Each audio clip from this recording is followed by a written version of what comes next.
Coming up on The Potter's Touch. God's foolishness is better than the wisdom of this world. And you are trying to have a God experience in a worldly environment. So you come in here Sunday expecting it to cover for Monday, Tuesday, Wednesday, Thursday, Friday, Saturday, and then you put a little dab of religion on it and wonder why your world doesn't change. This is the Potter's Touch. Greetings, friends. I'm excited to have this opportunity to talk to you out of the Word of God today. I'm talking about the importance of the right outlook. Perspective is everything. It has all the world to do with your energy, with your creativity, with your resourcefulness. It's attitude that determines your altitude. The importance of the right outlook. Take a look at this. This particular text that we're going to talk about this morning is, to me, the Magna Carta of blindness, the healing of blindness. It is so unique, first of all, because of the methodology whereby Christ heals him. It's so base, it's so vile. Some say they could not take it for God to spit in your eye. And let me ask you, how many people have ever been spat on? It's an unforgettable experience. It might have happened when you were 7 years old on the back of a school bus, but here you are, 47, you still remember that gook sliding down your face and what it said and what it meant and how you reacted when they did it. How many of you who raised your hand and you've been spat on, you smiled through it?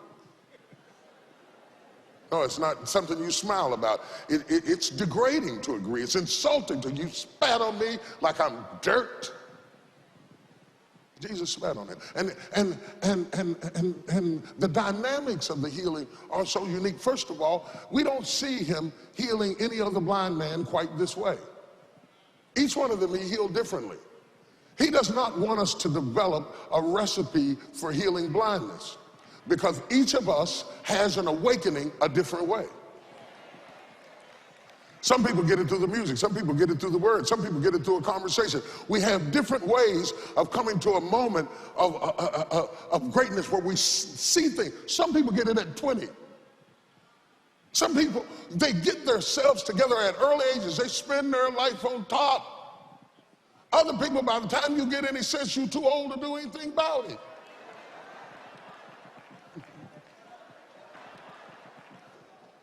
Paul says, when I was a child, I thought as a child, spake as a child, understood as a child, understood as a child, understood as a child. Eyes of your understanding being enlightened. Understood as a child, understood as a child. I could see like a child, saw everything like a kid. Me. Kids are always selfish. It's inherent in youth. They're selfish. The whole world is about them. Me. When I became a man, when I became what? A man. When I evolved into adulthood. How do you know? I put away childish things.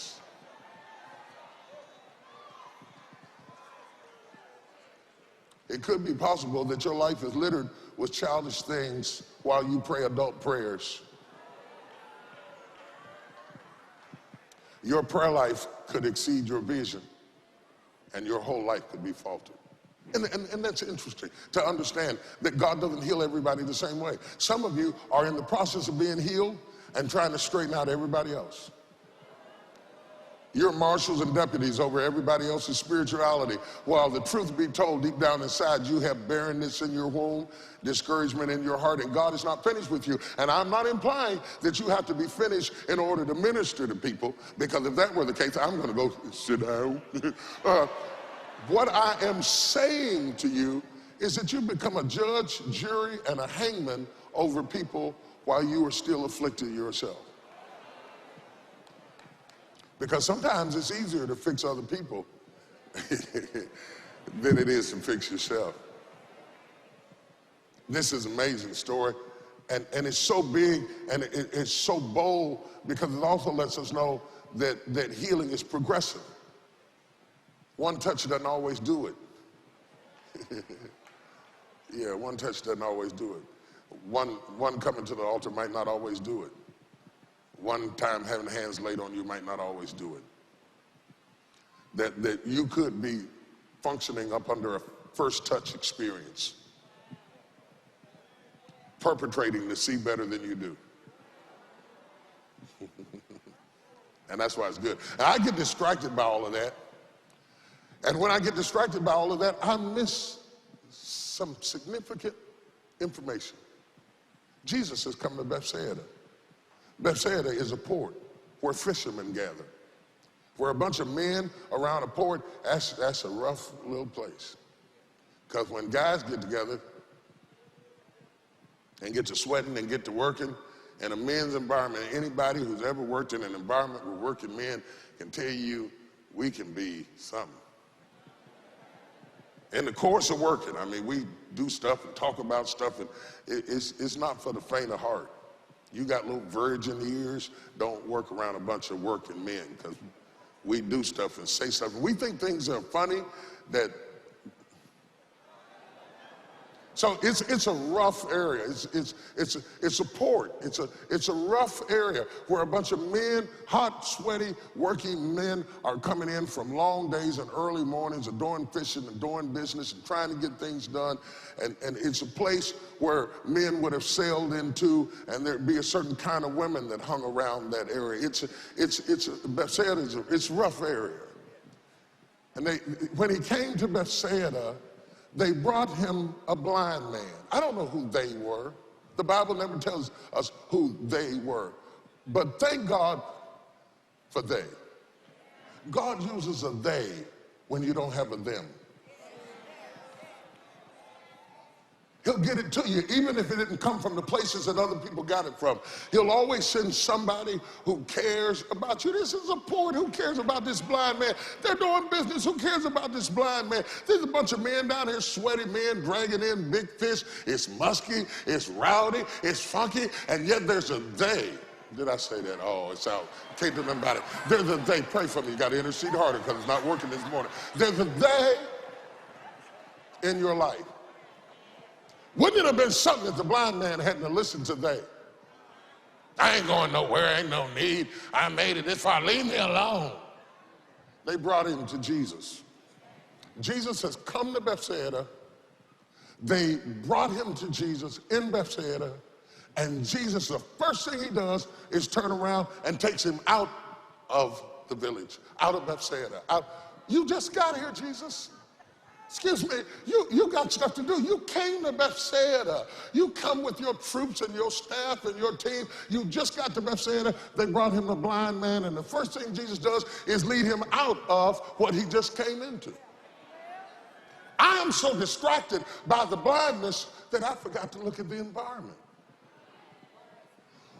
Why does Jesus turn right around on his heels and walk out of what he just walked into when he sees a blind man? He led him out of Bethsaida and healed him. But I said, God, are you not God in Bethsaida? Could you not heal this blind man in Bethsaida? Why did you take him out of Bethsaida to perform the miracle when you're God of the whole earth? What do you want the blind man to see about his environment?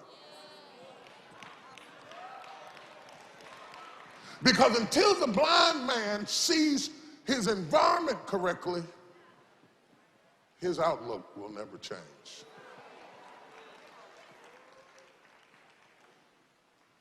Could it be possible that his condition is being fed by his environment? Now, bear in mind, I and Jesus are both using this blind man for a bigger point. Jesus is using this blind man to send a message about Bethsaida. I'm using this blind man to send a message about you. Neither of us are really talking about the blind man. We are only using the blind man to make a bigger point to you. Could it be possible that Bethsaida is contributing to his disparity?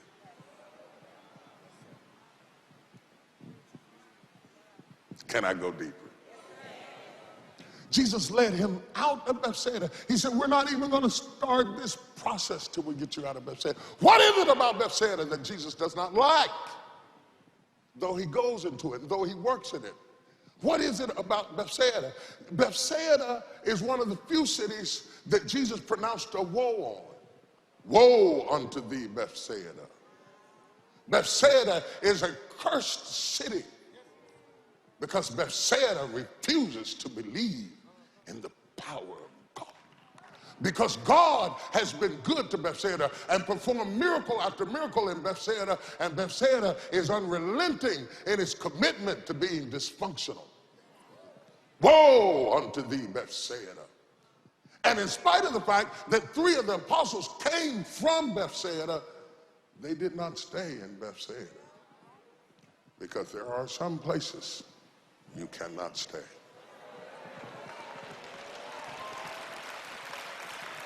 Jesus brings the blind man out of Bethsaida, brings him outside the city, and then takes nothing. He says, your healing will take nothing once I get you out of your environment. Let me tell you how easy. He spat on him. He said, my spit is better than the wealth of Bethsaida. God's trash is better than the treasure of the world. God's foolishness is better than the wisdom of this world. And you are trying to have a God experience in a worldly environment. So you come in here Sunday expecting it to cover for Monday, Tuesday, Wednesday, Thursday, Friday, Saturday, and then you put a little dab of religion on it and wonder why your world doesn't change. Still to come on The Potter's Touch.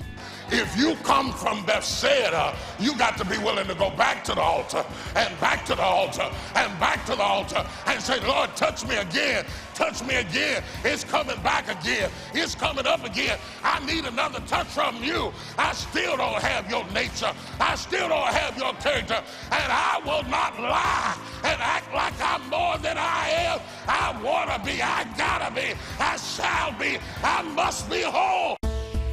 I found a new perspective, a new hope. I had it on my bucket list for some time now. I'm 73 years old, retired lieutenant colonel. They give you the steps to really apply to change your life. I'm from Wisconsin, she's from Atlanta, she's from New York. Very encouraging, spiritually uplifting. We're going to be mobilizing the Nigerian women, the women from England. I drove 6 hours by myself. We became sisters within an hour. I remain teachable, coachable, and trainable and humble. Being able to cut the cord of things that you've had in your past and being able to move forward. God, if I could just be in the building just for you to speak over my life.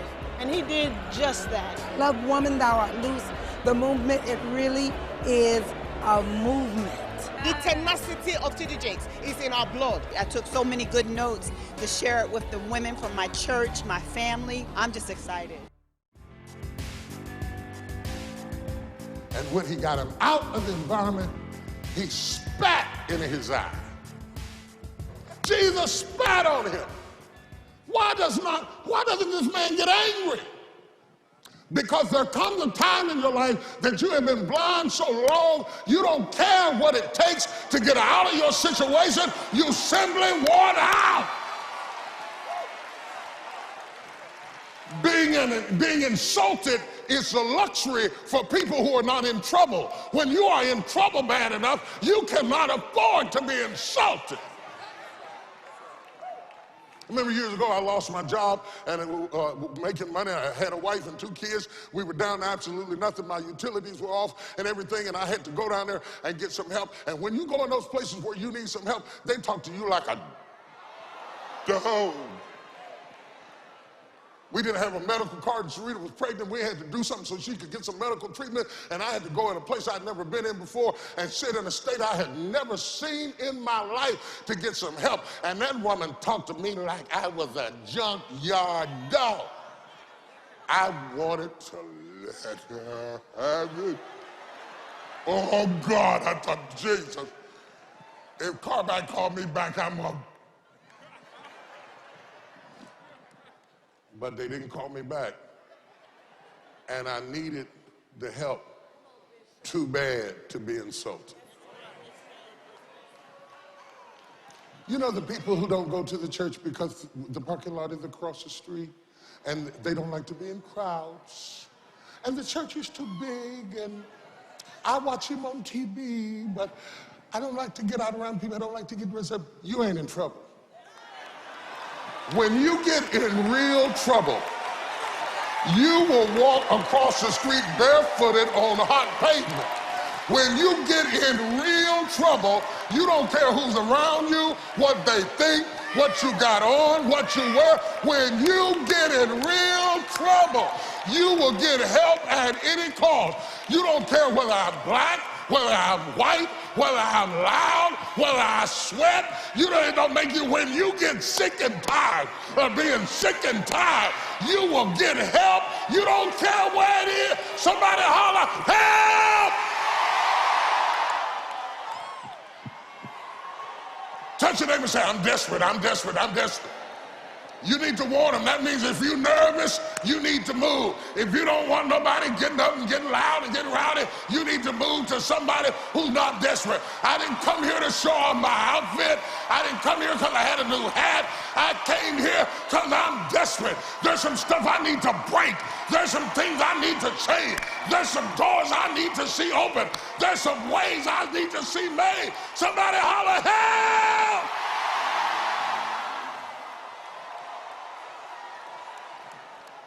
And so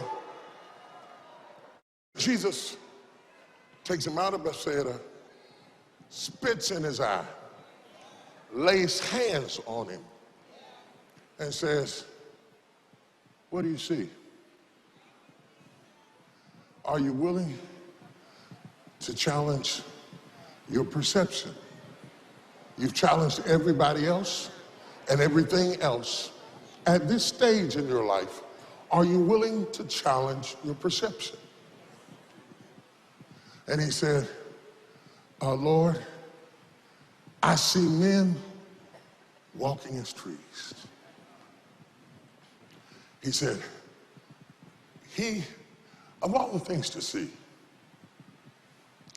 he determines the depth of his inner healing by his outlook. I can tell how healthy you are inwardly by your outlook. How do you see people?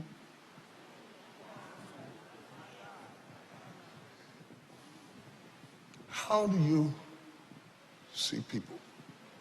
Is it distrust, fear, apprehension, anxiety, disdain?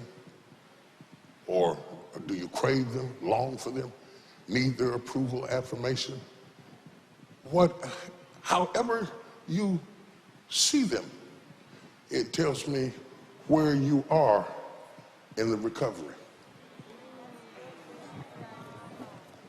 Why didn't the man test his eyes on something else? He's out of the village, there aren't many people around. Why use people of all things? Because your outlook is a reflection of what's going on inside of you. And it is far more important to you than what you're looking at. I see men walking as trees. Is the problem with the eyes or with the men? You could have a touch from God, a legitimate touch from God, and still not have the right outlook. You could be saved and still haven't recovered. That's why it's not enough to tell people, be not unequally yoked believers with unbelievers, because that suggests to them that as long as you say you're a Christian, then you're cool to marry. You could be a Christian crazy.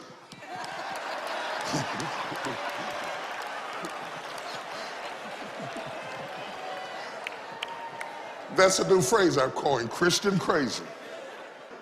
This man has a legitimate experience with Christ that has made him better but not whole.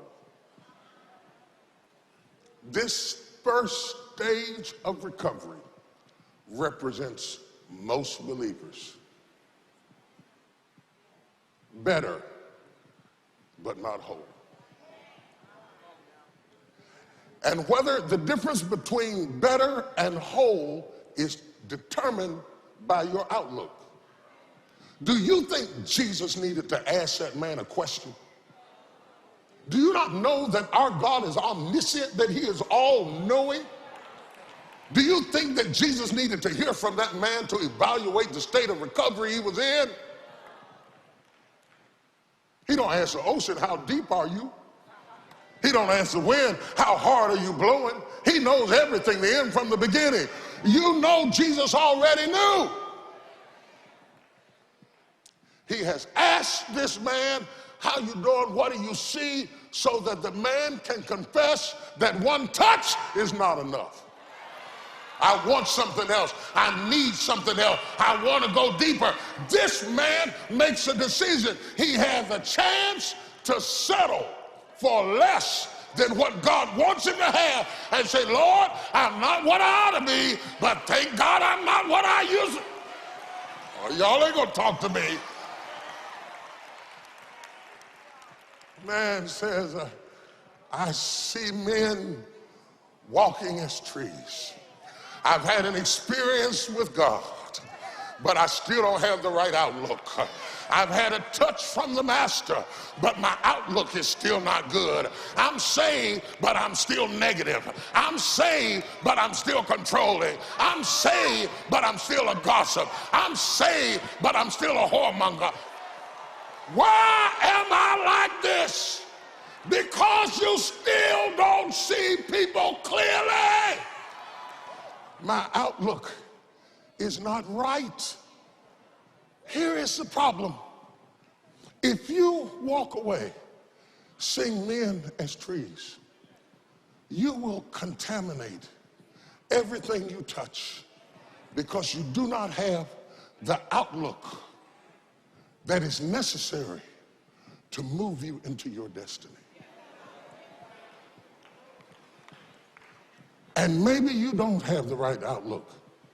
Look at where you came from. Look at the Bethsaida, the woeful place you had to climb out of to get the little bit that you got. And if you think that all that time in Bethsaida didn't affect your outlook, I got news for you. You've been through so much that one touch will not do you. Oh, excuse me. There were blind people in the Bible who got healed on the first touch, but they didn't come from Bethsaida.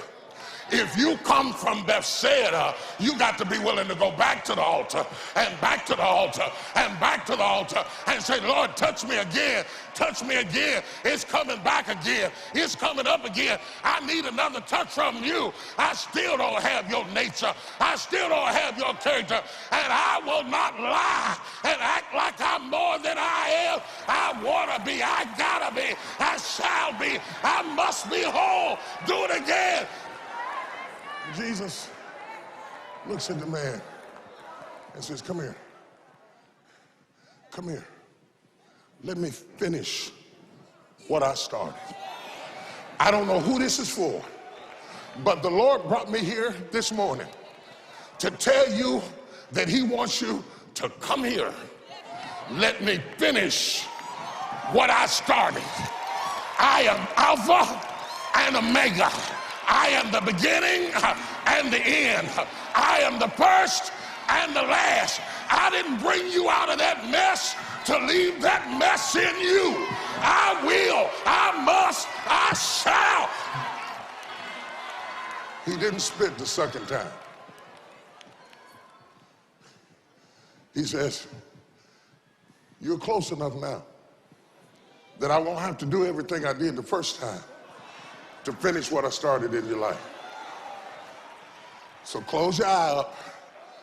I don't have to do what I did at first to finish what I started. He says, this time, I'm just gonna lay my hands. You're so close. You're so close. He said, I know you're close because you're honest about where you are. I know you're close because you're honest about where you are. I know you're close because it ain't they that is bringing you now.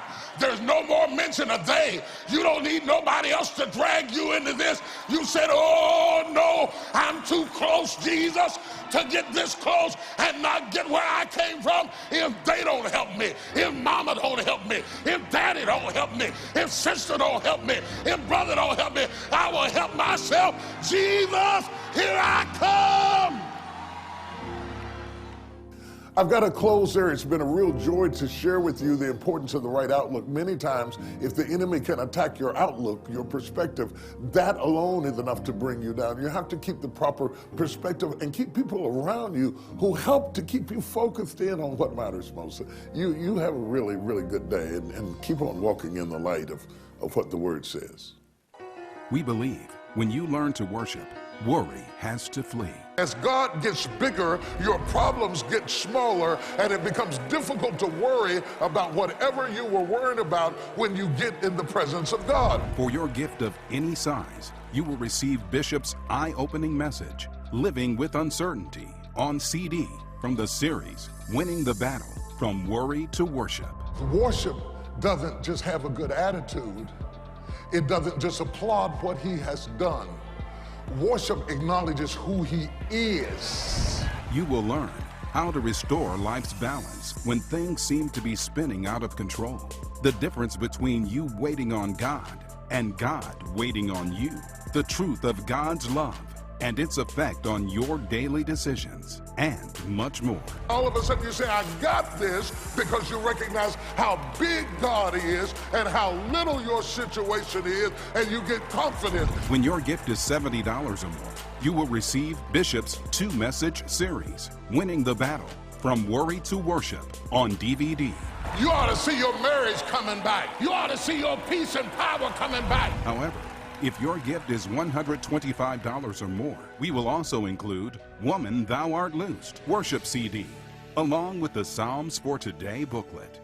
Win your battle by going from worry to worship today. Slap your neighbor and say, don't go back. Whatever you do, don't go back. Once you get your head on straight, don't go back. Forgetting those things which are behind and reaching those things which are before. You can go anywhere but backwards. Slap somebody and say, I ain't going back. I don't know where I go from here. I don't know what I'm going to have to fight. I don't know what I'm going to have to go through. But I do know one thing. I will not, I shall not, I must not.